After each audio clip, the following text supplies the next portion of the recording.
What's a Pinterest story pin? Why should I create them? How do I get access to Pinterest story pins? Why should I even start creating story pins for Pinterest? Hey bosses, it's Natalie Bardo, your Pinterest coach here, and this video is all about Pinterest story pins. I'm going to share with you everything from what story pins are to the top reasons why you should be creating them, as well as tips for designing and showing you really and truly how easy it is to start creating story pins. So story pins have been one of those things that you've been itching to start creating, but you need a little push. This is the video for you. Be sure to give this video a thumbs up if you love Pinterest tips, showing your support, letting me know that I should keep creating these videos. And don't forget to subscribe, because I'm going to be sharing with you some of the results that I'll have from creating story pins. So you're going to want to stay tuned. So to start with it from the top, what exactly is a story pin?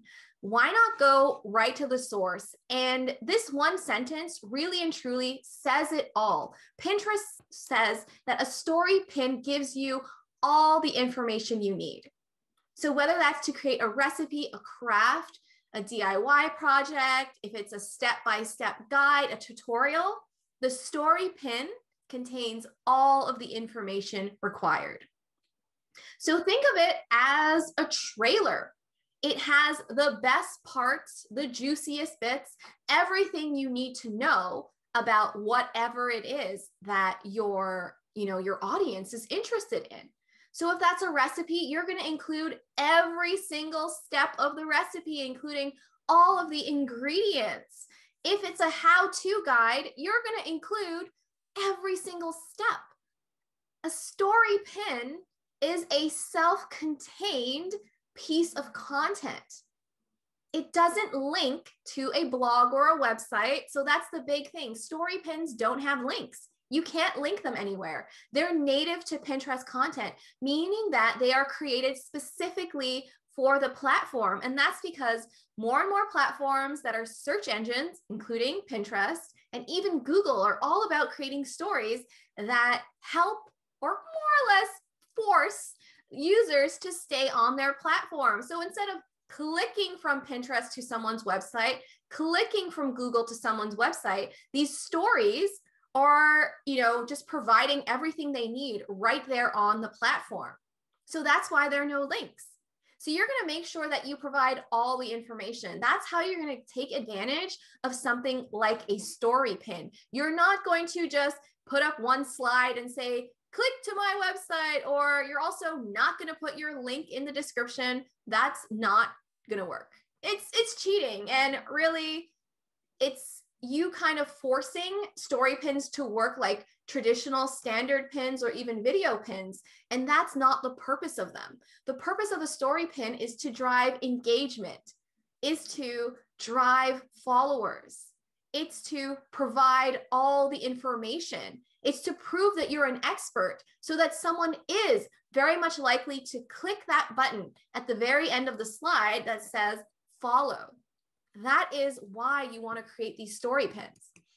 So I want to share with you this study that Tailwind did on story pins, and I found this super interesting. Something that they said is that they analyzed 20 million pins that were published over this 1 month period. And they found that story pins get 45 times more saves than static image pins. They also say that if you have a huge audience of over 10,000 followers, that engagement is even greater. Also, when people start engaging with your story pins, your other pins can do better as well. So many content creators who have had story pins go viral have shared that not only do their story pins do well, but their video pins and their standard image pins as well. So it's that, popular saying, right? The rising tide raises all boats. And in this instance, it's raising all pins that you have. So start creating those story pins and stop worrying about things like, oh, but I can't add a link, and oh, they can't click. The purpose of the story pin is not to gain the click. It's also worth knowing that although a story pin is, yes, very much like a Instagram reel or a TikTok, they don't expire. So if you're creating a story pin, it's going to live on the Pinterest platform forever, which is amazing, right? If that's SEO optimized, and I've got a whole video on how to SEO optimize your pins, including your story pins, you're going to be able to maximize the time you're using. So whereas you might spend a lot of time creating a TikTok or, a reel, or even just an Instagram story that's going to go poof, in a day, something like this, like a Pinterest story pin, is going to live on the platform forever. So it is definitely a better use of your time. And another thing that you can do, I encourage you to repurpose your Pinterest story pins. So whereas I would not suggest that you just take the easy way out and post a TikTok to Pinterest as a story pin, I would say you do the reverse. So you take your Pinterest story pin and you put it on a platform that isn't, like even creating that as a Google web story, for example, or finding a way to use that. You're flipping around the way that you're repurposing your content, giving it the priority to Pinterest because that's the place where it's going to live forever.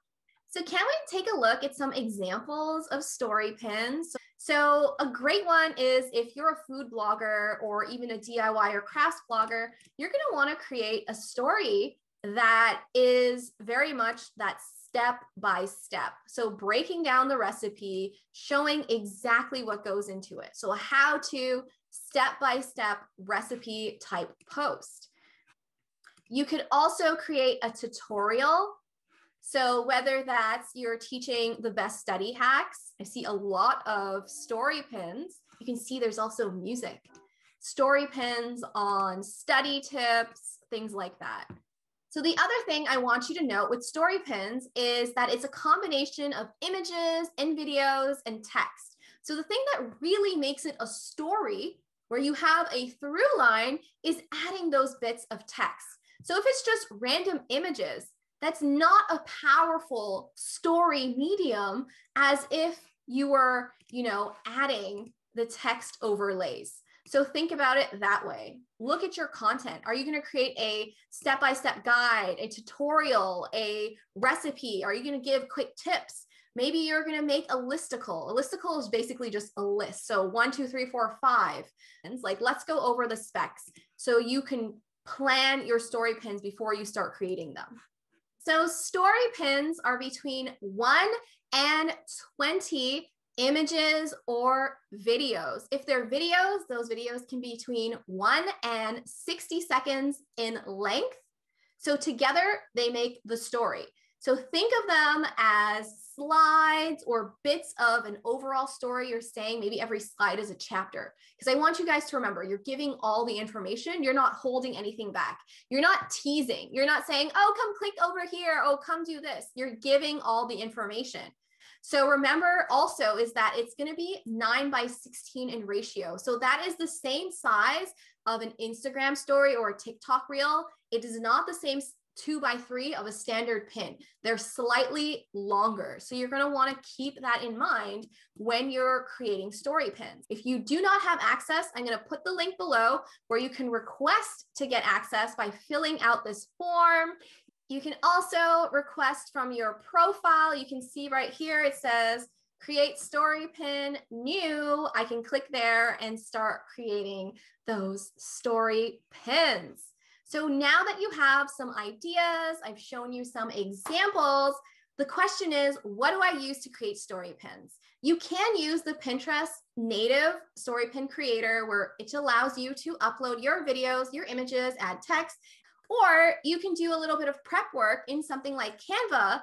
So personally, I would rather design better looking slides or clips in something like Canva and then upload them to Pinterest, but you can do whatever. So say, for example, if you're a lifestyle, a food blogger, someone, or a travel blogger, someone who has a lot of your own images, maybe using something like the Pinterest native story pin creator is going to make more sense for you because you already have those images most likely on your phone. So it's a lot easier to create. But if you're someone more like me, like in my It's All You brand, where I'll be using a lot more stock images, I am going to probably use something like Canva. You're going to want to start by choosing a piece of content, something that you can easily create a step-by-step slide type story for.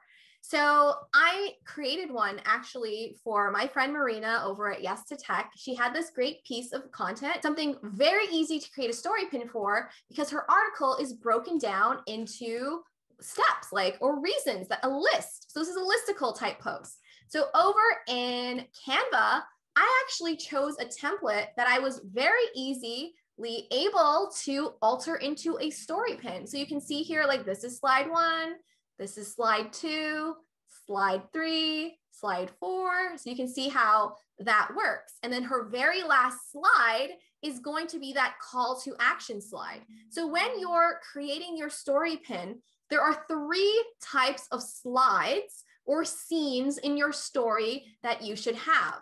The first is the cover, and it should be on brand. These are her brand fonts, her brand colors. The second, think of those as the scenes or the chapters in the story, so we can see that they're still on brand. And the third type of slide is the call to action slide. This is where you're telling your viewer, your audience, what you want them to do after they've seen your story. So we're telling everyone to follow me. So Marina's telling them to follow her, because at the very end of a story pin, it actually shows your profile and invites people to follow. This is created by Pinterest itself. It's tacked onto every story pin, but we want to give them a reason to follow and not just leave. So that's why it's so important to create this last final call to action. So when the final slide shows up, the one created by Pinterest, they're going to be like, heck yeah, I want to stand out in my online business. And they're going to click that. So I logged into Canva. It's a free tool. I got a link below if you've never signed up, check it out. I'm a fan of Canva. It's free. It's super easy to use. So when you come to Canva, the size of the canvas that you're going to create with is a Instagram story. But you can also just type Instagram story. So remember, we're creating at that 16 by 19 or 1080 by 920 pixels. That's the perfect size for our Pinterest story pin. So when we click on that, we'll see, oh my gosh, they've got all these templates. And this is a little bit fancy. It's kind of a lot for Pinterest. If you do find a template, however, that you like and can alter to your brand, that's a great place to start as well. Alternatively, what you can do is actually just start with a blank canvas. Story pins you can keep easy. So you can alter a version of your main pins that you're creating, and then you're going to add in those simple images. So for those slides, something that's super easy for you to do is actually just add an element. So a frame here. So if this is going to be my image, it's going to be in the bottom half, for example. All I've got to do is then add some text. Okay, I'm going to pretend this is a recipe. You can change the background. Say your brand colors are this, pink, for example. This is my font. The one thing I'm going to want to add is a number. So I'm just numbering these slides. Okay, and then I would add some photos. Okay, so this could be a simple slide in your many slides. You're going to do this, all the tips. Maybe this main slide is just a simple title, so 3-step zucchini bread. This is the cover. 1, 2, I don't know what your third step would be. You would add that here. And of course, you want to add a call to action slide. I'm sure you can find a way to make this a little bit more fancy. I would add the circle frame. And you could always upload your headshot photo and put that in here. And we can spice this up with an arrow, searching in elements, making sure it's animated if there's an arrow. So we're going to then take these images and upload them to Pinterest. So the one thing I want to encourage you guys is is that we notice with our story pins, it's going to play. Each slide can be between 1 and 60 seconds. So we can animate our slides. So you can see here, I have Canva Pro, which gives me a few more options with, you know, how I want. I like the pop one. So I'll do my first slides at 4 seconds. I like making sure that the first slide has some animation, or if it's a video, even better, because it's grabs someone's attention. And then the second slide can just be a static image. It doesn't, like, you don't need to animate every single slide. And then on the last one, I'm going to do pop as well, because I like that, and for it to play at 5 seconds.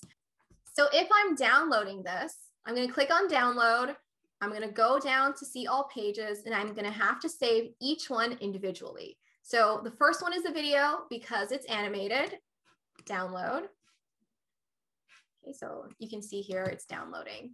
The second one, so then for my slides 2, 3, 4, because I didn't animate them, those can actually be PNG images. So I'm going to download those all together. It'll just make a little zip file. And then finally, my last slide, I want that to be an MP4 video because it's animated and I want it to be 5 seconds. So, and then I'm going to download that. So when this is all done, I'm going to have all of my slides. To show you as many examples of story pins as possible in one video, let's upload one of Carly's story pins. Carly is a travel blogger. So from the Pinterest website, I'm actually just going to click on create in the top left-hand corner, and we're going to click on create story pin. Click on get started. The one thing you need to do is you've got to sign the creator code, meaning that you're committing to being kind, checking your facts, being aware of triggers, you're modeling inclusion, and you're going to do no harm. So basically, don't be a jerk. So I'm going to click on I agree, and then I'm able to create my first story pin. So here you can drag and drop, or you can select the files to upload. And yay, it uploaded them in order. So here we have the story pin creator. And what's really fun about it is if you're the type of person who was a recipe or a lifestyle blogger and you have your own images, you can actually create those slides right in Pinterest. You don't need to use something like Canva. I just like Canva because I like the options in being able to use things like my brand fonts, my brand colors easily, no stress. Also, all of my images are already in Canva, so I don't really want to have to like re-upload. It's just a lot easier for me, but do what's right for you. So here we have it. I'm actually not going to add any titles because I've got all of that already in my image. So I'm just going to click here and delete because Pinterest automatically added that. So we've got page 2, everything is here and it's looking good. This is where you're able to even just play your video, add text. You can choose the text size, the font of your choice. You can also then even play with the text. So you can add the highlight behind it. You can change the color, whatever floats your boat and matches your brand. So I'm just gonna delete that. So I'm good. I'm gonna click next. And this is actually where we're gonna write the details of our pin. So remember, we're gonna SEO optimize it. But the first thing I wanna do is actually edit the cover. So I wanna make sure that the first thing you see with this pin is actually a full slide, meaning that you see the title and everything. So this is better than the random first slide it was showing, right?